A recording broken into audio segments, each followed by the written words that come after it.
Assalamualaikum warahmatullahi wabarakatuh. Alhamdulillahirabbil alamin. Wassalatu wassalamu ala asrofil anbiya'i wal mursalin wa ala alihi wa sahbihi wa man tabi'ahu bi ihsanin ila yaumiddin, amma ba'du.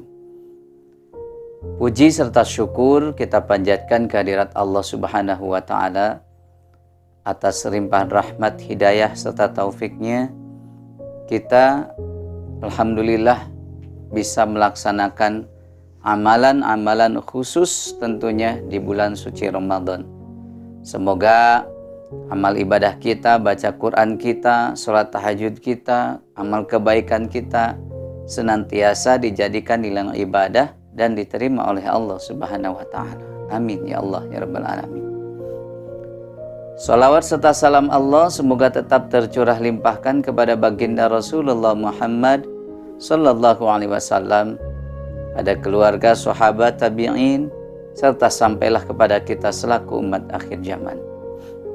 Hadirin wargi assalam yang sama-sama mengharapkan pahala Allah Subhanahu wa taala. Dalam kesempatan ini insyaallah saya akan membahas tentang 3 amalan yang mungkin ketika seorang hamba Allah melakukan amalan ini, maka Allah Subhanahu wa taala akan meringankan beban di yaumil hisab kelak di hari perhitungan. Apa saja amalan tersebut? Mungkin ini terasa berat tetapi kita harus mencobanya. Rasulullah Shallallahu alaihi wasallam bersabda, "Salasun man kunna hisabahullahu hisabay yasira wa adkhalal jannah." 3 amalan yang akan meringankan beban kita di yaumil hisab. Maka ketika seseorang diringankan oleh Allah Subhanahu wa taala, maka Allah tentu saja akan memasukkannya ke dalam surga. Yang pertama apa? Yang pertama itu adalah memberi kepada orang yang tidak mau pernah memberi. Nah, biasanya kita selalu memberi kepada orang-orang yang mungkin yang sedang membutuhkan. Kalau istilah Sunda, nulung kanu butuh, nalang kanu susah. Saeutik mahi loba nyesa jeung walatra. Jadi saeutik mahi loba nyesa jeung walatra. Nah, walatra itu kalau dalam bahasa Indonesia semuanya kebahagiaan.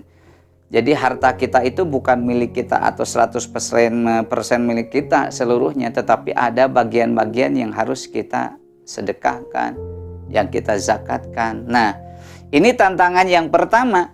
Jadi kita harus bisa memberi sesuatu kepada orang yang tidak mau memberi. Jadi merek kanu pedit.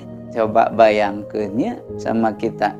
Jadi kita ditantang oleh Allah Subhanahu wa taala, bisa tidak kalau kita itu merek kanu pedit. Nah, biasanya kan merek kanu ngabutuhkeun, ieu mah merek kanu pedit gitu. Jadi kalau misalkan kita proses pembelajaran dalam ilmu agama ini kita biasakan. Jadi gitu. Maka kita harus, kalau misalkan kita ingin diringankan oleh Allah Subhanahu wa taala di yaumil hisab, maka tadi yang pertama. Jadi apa? Memberi kepada orang-orang yang tidak mau pernah memberi.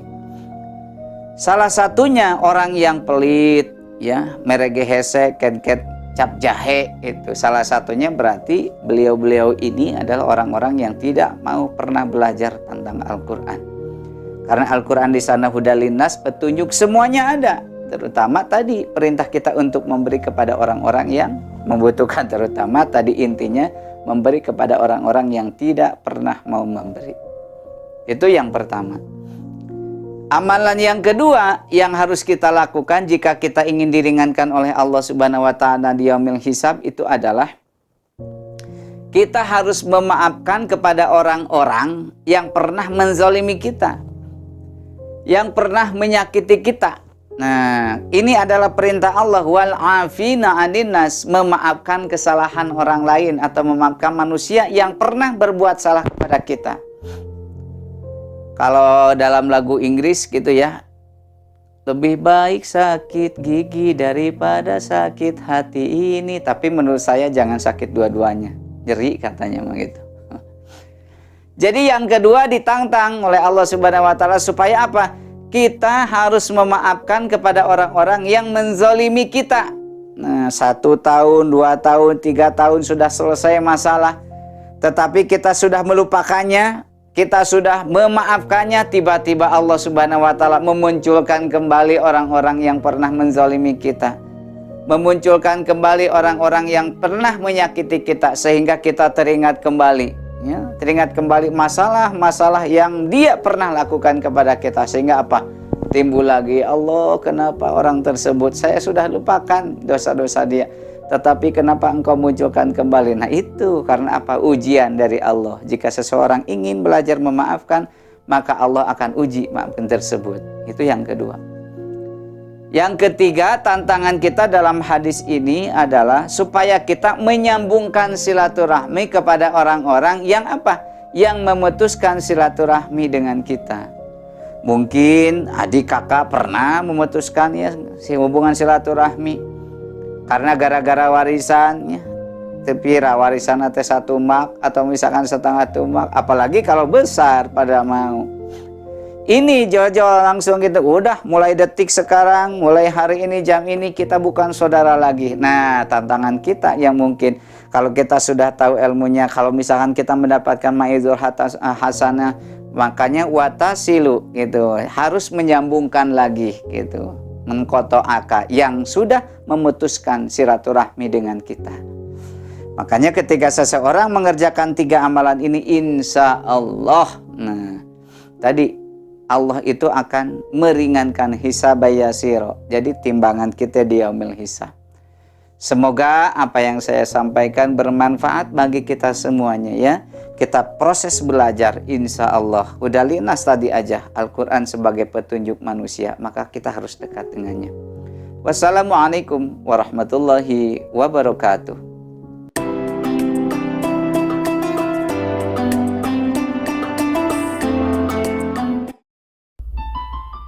Seharian sudah kita menahan lapar dan dahaga.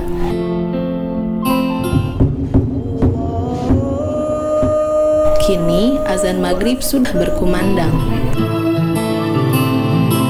Saatnya kita berbuka puasa dan mensyukuri nikmatnya. Semoga amal ibadah saum kita diterima Allah Subhanahu wa Ta'ala. Assalamualaikum warahmatullahi wabarakatuh. Halo warga salam, saya Anggi Srianti Putri mengucapkan selamat berbuka puasa.